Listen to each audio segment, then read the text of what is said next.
മമ്മൂട്ടി ഇപ്പോൾ അസുഖമൊക്കെ കഴിഞ്ഞിട്ട് വരുന്നെന്നും പറഞ്ഞ് ഈ ബിൽഡപ്പ് കൊടുക്കുന്നത് കാരണം അയാളുടെ ഈ സിനിമയിലുള്ള ഇമേജ് ആക്ഷൻ ഹീറോ 100 പേരെ ഇടിച്ചിടുന്ന ആളുടെ ആ ഇമേജ് ഒന്ന് ഒന്ന് ഒന്ന് ബിൽഡ് ചെയ്തെടുക്കാൻ വേണ്ടിയിട്ടാണ്. ഇനിയിപ്പോൾ കണ്ടോണം പുള്ളി ഇനി ഒരു രണ്ടാമത് സ്റ്റേജിലേക്ക് അവതരിപ്പിക്കാൻ പോകുന്ന ഭയങ്കര BGM ഒക്കെ ഇട്ട് ഭയങ്കര കളർഫുള്ളായിട്ട് ഭയങ്കര പുള്ളി കളർ ഷർട്ടും പാൻറ്റും ഒക്കെ ഇട്ടിട്ട് വലിയ രീതിയിലായിരിക്കും പുള്ളി അവതരിപ്പിക്കാൻ പോകുന്നത്. ഇതൊക്കെ നാട്ടുകാർ കണ്ണി പൊടിയിടാൻ ഉള്ളതാണ്ട് 100 പേരെ എടുത്ത് രജനീകാന്തിൻ്റെ വർക്കൗട്ട് വീഡിയോ ഒക്കെ ഉണ്ട്. പുള്ളിക്കൊന്ന് എണീറ്റിരിക്കാൻ പോലും മേല.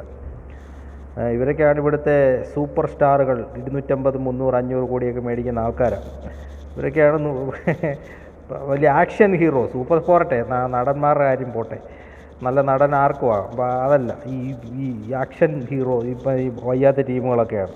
നീ പുള്ളിയെ എണീപ്പിച്ചുകൊണ്ട് വന്ന് ഇനി ഇതൊക്കെ ചെയ്യിപ്പിക്കണം. അതിന് വേണ്ടിയിട്ടുള്ള ബിൽഡപ്പ് കൊടുപ്പാണ് ഇപ്പോഴത്തെ. അസുഖം മാറി, പോരാടി, വെട്ടി, നേടി, അംഗം ജയിച്ച് വരുന്നത് എന്നാത്തിനാന്ന്.